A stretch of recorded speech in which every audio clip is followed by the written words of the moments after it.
Episode के start में हमें दिखाया जाता है सुनजाओ भागते हुए अपने घर पर आ रही होती है। वो बहुत ज्यादा डरी हुई होती है और फौरन अपने घर में आने के बाद गेट बंद कर देती है।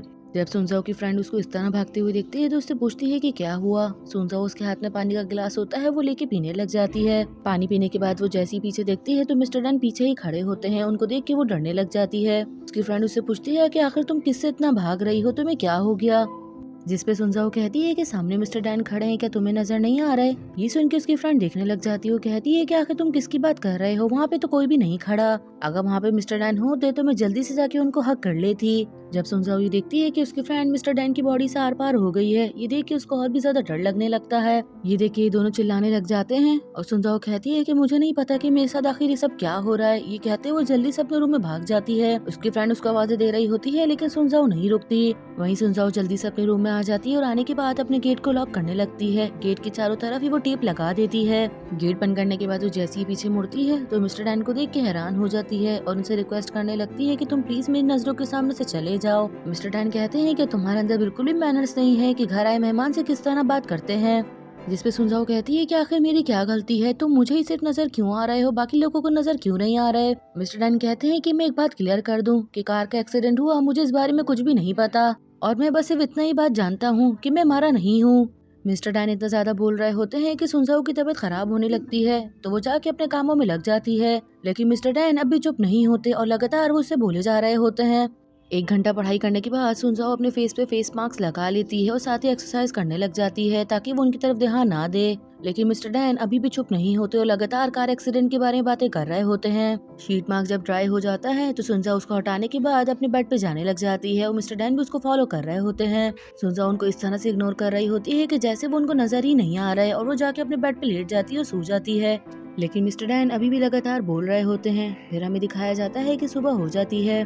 सुनजाओ जब उठकर आती है तो देखती है कि मिस्टर डैन सामने ही खड़े हैं तो वो उनको देख के इग्नोर करने लगती है। वो वापसी ऊपर जाने लगती है। मिस्टर डैन कह रहे होते हैं कि तुम मुझे इग्नोर क्यों कर रही हो, कल रात जो मैंने बातें की है क्या तुमने उस बारे में सुना। जिसपे सुनजाओ उनको कहती है कि तुम्हारी पर्सनैलिटी इतनी ज्यादा बुरी क्यों है, तुम जब इंसान थे तब भी लोगों को इतना ज्यादा परेशान करते थे और अब तो तुम भूत बन गए हो तो तुम हमारा पीछे क्यों नहीं छोड़ देते।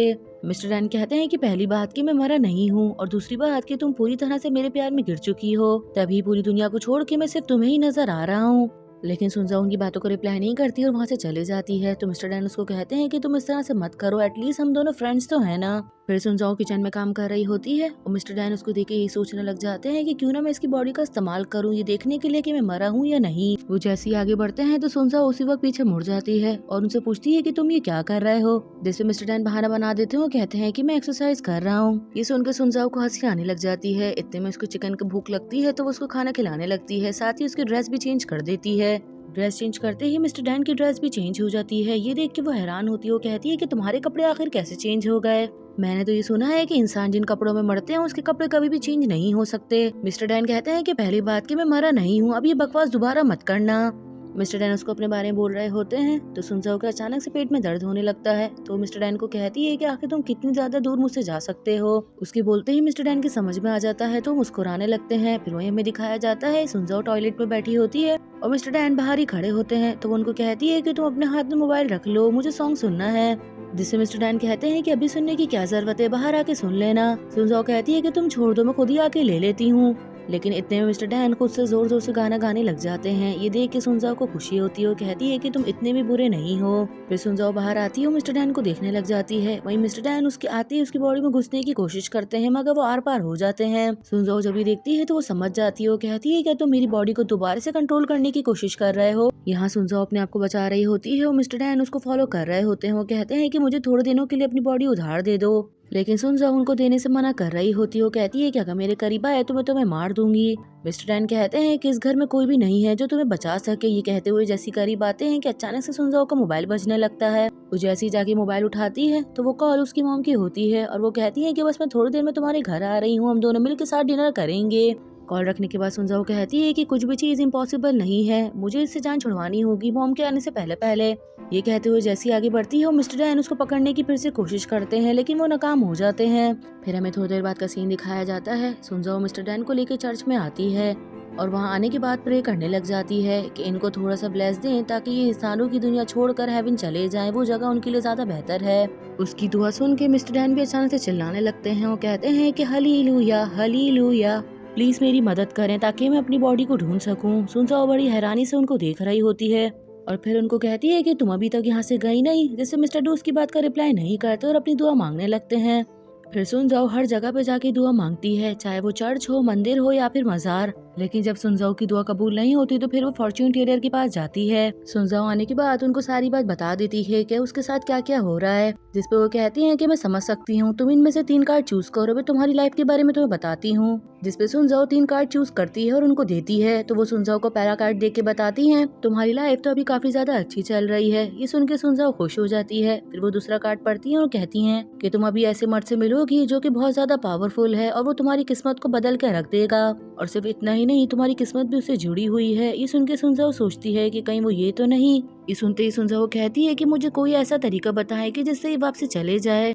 जिसपे वो सुनजाओ को एक बैग देती हैं और कहती हैं कि जैसा मैं तुम्हें कहूँ अगर तुम बिल्कुल वैसा ही करोगी तो ये वापसी चले जाएगा। सुनजाओ कहती है कि अगर ऐसा ना हो तो वो कहती है कि अगर तुम्हें कोई भी प्रॉब्लम हो तो तुम कस्टमर सर्विस पे कॉल कर लेना। फिर सुनजाओ उठ के वहाँ से जाने लग जाती है। तो मिस्टर डैन उसको कहते हैं कि मैं तुम्हें बता रहा हूँ कि ये औरत तुम्हें पागल बना रही है। लेकिन सुनजाओ उनकी बात नहीं मानती और वहाँ से जाने लग जाती है, जिसपे मिस्टर डैन को बुरा भी लगता है। फिर हमें घर का सीन दिखाया जाता है। सुनजाओ सारी तैयारी कर लेती है। मिस्टर डैन आके उसके पास बैठते हैं और कहते हैं क्या तुम वाकई सब कुछ करने वाली हो। जिसपे सुनजाओ कहती है कि मेरे पास कोई और रास्ता नहीं है, थोड़ी देर में मेरी मॉम आ जाएंगी, लेकिन उससे पहले मुझे तुम्हें यहाँ से भगाना होगा।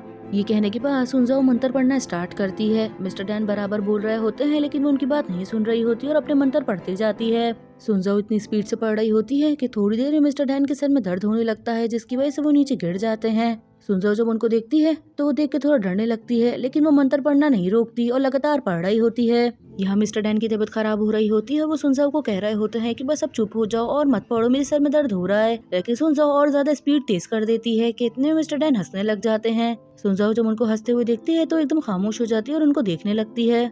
मिस्टर डैन कहते हैं कि जैसा कि मैंने तुम्हें कहा था कि वो औरत तुम्हें धोखा दे रही है। सुनजाओ ये सुनने के बाद उठ के उनकी तरफ आने लगती है, लेकिन अचानक से उनका पाँव फिसलता है, जिसकी वजह से वो मिस्टर डैन के ऊपर गिर जाती है, जिसकी वजह से इन दोनों की किस हो जाती है और मिस्टर डैन सुनजाओ की बॉडी में आ जाते हैं। फिर जब सुनजाओ उठ के बैठती है तो अपने आप को शीशे में देख के थोड़ा हैरान होती है और कहती है कि इसका मतलब ये तरीका काम आएगा। फिर वो जल्दी से उठती है और अपना कुछ सामान उठा के वहाँ से जाने लग जाती है। इतने में उसकी दोस्त आती है और कहती है कि तुम मेरी हाई हील्स ले गई हो और अपनी शूज यहीं छोड़ गई हो। क्योंकि बॉडी में मिस्टर डैन होते हैं इसलिए उनको ऐसा लगता है कि बाकी लड़कियों की तरह सुनजाओ भी हील वेयर करती होगी। अब वही हमें हॉस्पिटल का दिखाया जाता है। मिस्टर डैन फौरन हॉस्पिटल आते हैं ये देखने के लिए कि मैं मरा हूँ या नहीं। फिर वो उतर के जाने लग जाते हैं तो टैक्सी ड्राइवर कहता है कि आप पहले मेरे चार्जेस को पे कर दें। जिससे मिस्टर डैन अपनी पॉकेट चेक करने लगते हैं और कहते हैं कि शायद मैं पैसे घर पर ही भूल आया हूँ। जिस पर टैक्सी ड्राइवर कहता है कि कोई बात नहीं, आप अपने मोबाइल से ही पे कर सकते हैं। जिस पर मोबाइल भी देखने लग जाते हैं, लेकिन मोबाइल का पासवर्ड ही नहीं पता होता। ये देखकर वो कहते हैं कि अभी मुझे थोड़ा अर्जेंट है तो मुझे जाना होगा। ये कह के वो जैसे ही जाने लग जाते हैं कि अचानक से उनका पाँव मुड़ता है और वो सीढ़ियों पर ही गिर जाते हैं। जिस पर ड्राइवर भी आके उनको पकड़ लेता है। वो कहता है कि आप इस तरह से नहीं जा सकती, पहले जो आपको मुझे पैसे देने हैं वो देकर ही जाना होगा। सुनजाओ उनको कह रही होती है कि आप रुक जाएं, मैं अंदर से बाहर आऊंगी, उसके बाद मैं आपके साथ घर चल लूंगी और आपके सारे पैसे आपको दे दूंगी। लेकिन वो ड्राइवर मानने के लिए तैयार ही नहीं हो रहा होता और वो उसका बैग खींच रहा होता है। सुनजाओ अपना हाथ उनसे छुड़वा रही होती है कि अचानक से हाथ छूटता है और वो पीछे गिरने लग जाती है। लेकिन इतने में रियान आके उसको पकड़ लेता है। रियान उसकी आंखों में देख रहा होता है और उससे पूछता है कि तुम ठीक हो। ये सुनकर सुनजाओ फौरन सीधा होकर खड़ी हो जाती है। फिर ड्राइवर सुनजाओ की शिकायत करने लग जाता है। वो कहता है कि ये बहुत धोखेबाज हैं, बगैर पैसे दिए ही भागे जा रही हैं। जिस पे सुनजाओ भी उनके साथ बहस करने लग जाती है। उनकी बातें सुनकर रियान कहता है कि कोई बात नहीं, मैं पे कर देता हूँ। ड्राइवर पैसे ले लेते हैं और कहते हैं कि तुम बहुत अच्छे हो, जबकि तुम्हारी गर्लफ्रेंड बहुत ज्यादा रूड है। जिससे मिस्टर डैन उसको कहते हैं कि तुम्हें किसने कहा कि मैं इसकी गर्लफ्रेंड हूँ। ड्राइवर के जाने के बाद रियान हील उठा के सुनजाओ को देने लग जाता है। वो कहता है कि शायद ये टूट गई है, लेकिन सुनजाओ अपनी दूसरी हील भी वहीं फेंक देती है और वहाँ से जाने लग जाती है। लेकिन वो आगे जाने के बाद अचानक से रुक जाती है और पीछे पलट के दोबारा से आती है और रियान को कहती है कि मेरे पास पैसे नहीं है, मुझे कुछ पैसे दे दो। रियान को जवाब नहीं देता, लेकिन वो रियान का वॉलेट निकाल के उसमें से कुछ पैसे निकाल लेती है और उसको वॉलेट दे के वहाँ से जाने लग जाती है। रियान उसको देख के यही सोच रहा होता है कि आखिर ये किस तरह की लड़की है, जबकि वो ये नहीं जानता कि इसमें सुनजाओ का कोई भी कसूर नहीं है। ये सब कुछ जो कर रहे हैं वो मिस्टर डैन कर रहे हैं। फिर सुनजाओ जैसी अंदर आती है तो गार्ड्स उसको रोक देते हैं। वो कहते हैं कि अब अंदर नहीं जा सकती। सुनजाओ कहती है कि मैं उसको ऑलरेडी जानती हूँ और हम दोनों का बहुत गहरा रिश्ता है, तो मुझे अंदर जाने दो। लेकिन गार्ड्स उसको साफ मना कर देते हैं। वो कहते हैं कि आपको पहले कोई ना कोई सबूत देना होगा, इस तरह से मैं आपको अंदर नहीं भेज सकता। लेकिन जब सुनजाओ ज्यादा जिद कर रही होती है तो वो सुनजाओ को पकड़ के बाहर छोड़ आते हैं। फिर मिस्टर डैन जैसे ही बाहर आते हैं तो बाहर खड़े हुए दो लोगों को बात करते हुए देखते हैं, जो कि एक्सीडेंट के बारे में बात कर रहे होते हैं और साथ ही मिस्टर डैन के बारे में बुरा भला कह रहे होते हैं। साथ ही वो सुनजाओ के बारे में भी उल्टा सीधा कह रहे होते हैं कि जापान में वो किसी एक लड़की से मिले थे, आखिर वो लड़की कौन है और इन दोनों के बीच में आखिर क्या रिश्ता है। शूट पे डायरेक्टर का असिस्टेंट भी था और वो बता रहा था कि शायद वो लड़की प्रेग्नेंट है, तभी उसको इतनी उल्टी आ रही थी। मिस्टर डैन जब भी सुनते हैं तो उनसे बिल्कुल भी बर्दाश्त नहीं होता और वो अपनी पानी की बोतल उन पे फेंक के मारते हैं। ये देख के वो भी डर जाते हैं और मिस्टर डैन उसे कह रहे होते हैं कि तुम्हारी हिम्मत कैसे हुई इतनी बकवास करने की, मैं तुम्हें छोड़ूंगा नहीं। जैसी वो आगे बढ़ती हैं लेकिन इतने में रेहान सामने आ जाता है और वो जबरदस्ती उनका हाथ पकड़ के दूर ले आता है और उनको कहता है कि ये सब कुछ तुम क्या कर रही हो। ये कहने के बाद वो अपना मास्क उतारते हैं और सुनजाओ उनको देख रही होती है और कहती है कि ये लड़का हमेशा मेरे मामले में टांग अड़ाता है, लेकिन अभी तो मैं सुनजाओ की बॉडी में हूँ, तो इसका मतलब ये सुनजाओ के साथ इन्वॉल्व होने की कोशिश कर रहा है। ये सोच के सुनजाओ वहाँ से जाने लग जाती है। जैसी पाँव आगे बढ़ाती है तो उसके पाँव में दर्द होने लगता है। जब वो देखती है तो उसका पाँव पीछे से पूरा कट चुका होता है। ये देख के रेहान जबरदस्ती उसको बिठाने लग जाता है, जिसपे सुनजाओ कहती है कि तुम छोड़ दो, मैं खुद बैठ जाऊंगी। वो बैठ जाती है तो रेहान शूज निकाल के उसको देने लग जाता है। वो कहता है कि अगर तुम ये पहनोगी तो ज्यादा कंफर्टेबल रहोगी, जिसमें मिस्टर डैन उसके हाथ से शूज छीन लेते हैं और खुद ही पहनने लग जाते हैं। जिसपे हीरन कहता है कि तुम हॉस्पिटल आई हो तो जरूर कोई प्रॉब्लम होगी, अगर कोई है तो तुम मेरे साथ शेयर कर सकती हो। जिससे मिस्टर डैन कहते हैं क्या तुम यहाँ पे डैन से मिलने के लिए आए थे हॉस्पिटल में, क्या तुमने उनको देखा?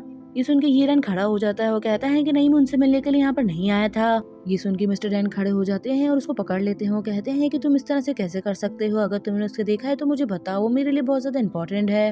हीरन जब उसको इस तरह से करते हुए देखता है तो एकदम खामोश हो जाता है। वहीं सुनजाओ को बिल्कुल भी यकीन नहीं आ रहा होता तो वहाँ से जाने लग जाती है। हीरन उसको जाते हुए देखता है तो रोकने की कोशिश करता है, मगर वो रोक नहीं पाता और सुनजाओ वहाँ से चली जाती है।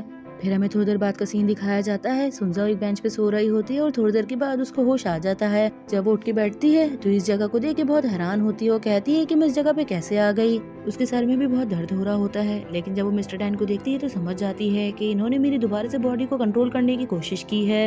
ये कह के वो मिस्टर डैन की तरफ आने लगती है, लेकिन उसके पाँव में दर्द होता है, जिसकी वजह से वो बैठ जाती है और अपना पाँव देखती है वो पूरी तरह से कटा होता है। ये देख के वो बहुत हैरान होती है। वो कहती है कि ये सब कुछ क्या हो रहा है, मैं तुमसे कुछ पूछ रही हूँ। फिर उसको याद आता है तो फौरन अपना मोबाइल देखती है और मोबाइल पे उसकी मॉम्स की बहुत सारी कॉल्स आई हुई होती हैं। ये देख के वो हैरान हो जाती है। वो कहती है कि जब तुम्हें पता था कि मेरी मॉम की कॉल आ रही है तो तुमने कॉल रिसीव क्यों नहीं की? जिसमें मिस्टर डैन कहते हैं कि मैं बहुत अर्जेंट काम के लिए गया हुआ था, इसीलिए मैंने कॉल रिसीव नहीं की। फिर वो फौरन अपनी मॉम को कॉल करती है और उनसे माफी मांगने लगती है। तो मॉम कहती है कि मैंने तुम्हारा बहुत इंतजार किया मगर तुम नहीं आए, अब मैं जा रही हूँ तो तुम बाहर खाना रखा हुआ है वो खा लेना। फिर ये दोनों घर आ रहे होते हैं और मिस्टर डैन उसको सारी बात बता रहे होते हैं कि मुझे समझ में नहीं आ रहा कि आखिर मेरी बॉडी कहाँ है, अगर मैं मरा हूँ तो उसको दफन क्यों नहीं किया जा रहा। मेरे पास बहुत सारे सवाल हैं जिनके मुझे आंसर ढूंढने हैं, इसीलिए मुझे तुम्हारी बॉडी की थोड़ी जरूरत होगी। जब सुनजाओ उसकी बातें सुनती है तो उसको बहुत दुख होता है और वो कहती है कि चलो ठीक है, मैं तुम्हारी बॉडी ढूंढने में तुम्हारी मदद करूंगी। ये सुन के मिस्टर डैन भी थोड़ा हैरान होते हैं। यहीं पर ही हमारा एपिसोड खत्म होता है। आई होप सो कि गाइस आप लोगों को ये एपिसोड पसंद आया होगा।